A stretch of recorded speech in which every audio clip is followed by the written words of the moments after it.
On a money alert, good news for Oregonians ahead of tax season. You might be eligible for a little bit more on your tax return this year as part of a $5.6 billion tax kicker. Joining us live in studio to break down this tax kicker is Newswatch 12's Luke Doughton. Luke, what do you have to do to get some of this return?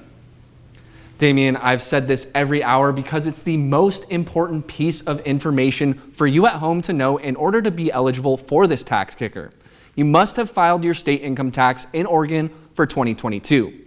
Don't worry, if you haven't done that yet, you still have time, but this is the critical piece to getting some of that kicker. Right now, you're looking at a graph showing kickers from previous years. A kicker is determined by the Oregon Office of Economic Analysis, and when it sees a surplus in the state's budget during a biennium.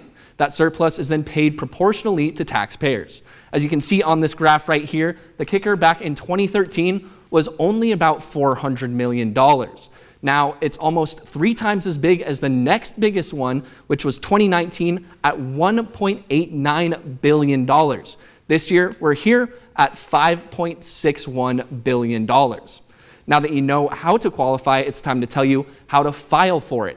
Even if you don't have an obligation to fill out a state income tax return for 2023, you still have to file in 2023 in order to claim the 2022 kicker. There's 2 ways you can file, that's either online or by mail. The easiest way to file is online. The IRS website has several online tax filing resources for both federal and state income taxes. Robin Maxey, a public information officer with the Oregon Department of Revenue, also says this is the quickest way to get your tax return. File early.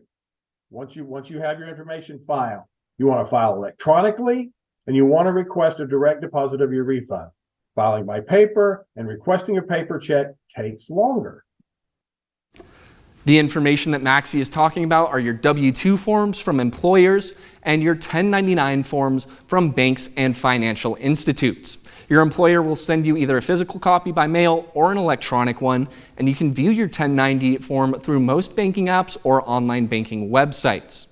Maxey stressed that while filing early will help you get your return faster, if you file too soon without all the right information, it could cause delays in getting your return. Reporting live in studio, Luke Doughton, Newswatch 12.